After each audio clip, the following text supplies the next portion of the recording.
क्या एनडीए में शुरू हो गई है लड़ाई? क्या प्रधानमंत्री मोदी के सहयोगी नेता उन्हें आंख दिखाने लगे हैं?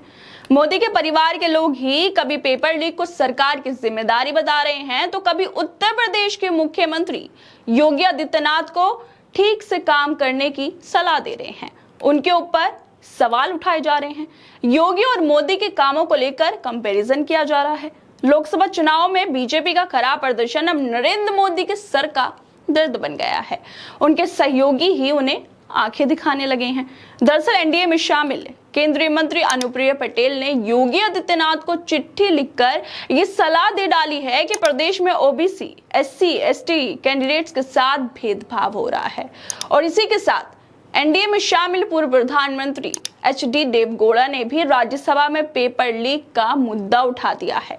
कह दिया है कि इस तरह की लापरवाही बेहद चिंताजनक है। दोस्तों, प्रधानमंत्री मोदी के परिवार के लोगों के जिस तरह से बयान सामने आ रहे हैं, उसे देखकर तो लग रहा है कि नरेंद्र मोदी तीसरी बार तो प्रधानमंत्री बन गए, लेकिन अपने नेताओं को संभाल नहीं पा रहे हैं।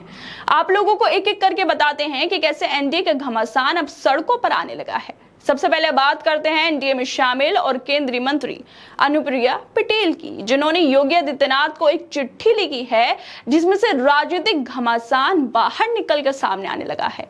चिट्ठी में लिखा है कि मोदी सरकार तो अच्छे से आरक्षण दे रही है, मगर योगी सरकार अपनी भर्तियों में पिछड़ों और दलितों के आरक्षण की धज्जियां उड़ा रही है।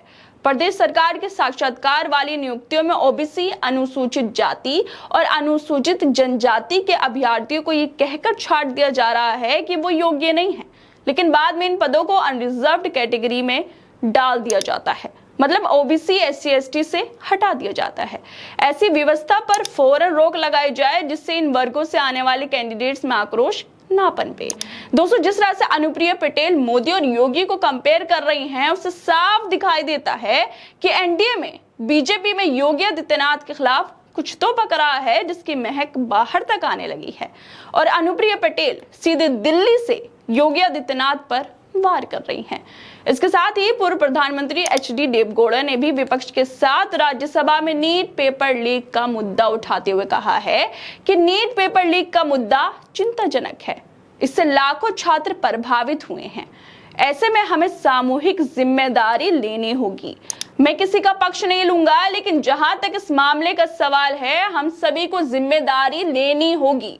मतलब प्रधानमंत्री मोदी तो इस मामले पर एक भी शब्द बोलने से घबरा रहे हैं। बीजेपी वाले कहीं छुपकर बैठ गए हैं, लेकिन एनडीए में शामिल पूर्व प्रधानमंत्री बोल रहे हैं कि ये हमारी जिम्मेदारी है, जो कि बहुत बड़े सवाल खड़े करता है कि आखिर क्या वजह है कि एनडीए के लोग खुलकर सामने आ रहे हैं। बीजेपी के मुख्यमंत्री से लेकर पेपर लीक तक इन सभी मुद्दों पर साफ साफ बोल रहे हैं, आंखें दिखा रहे हैं। ऐसे में तो यही सवाल उठते हैं कि शायद प्रधानमंत्री का मैजिक एनडीए में शामिल लोगों में से खत्म होने लगा है। इसी वजह से बार बार ये लोग ऐसे बयान दे रहे हैं। खैर दोस्तों, आप लोगों को क्या लगता है इन सभी मुद्दों पर? हमें अपनी राय जरूर दें और बाकी तमाम खबरों को देखने के लिए जुड़े रहिए हमारे साथ।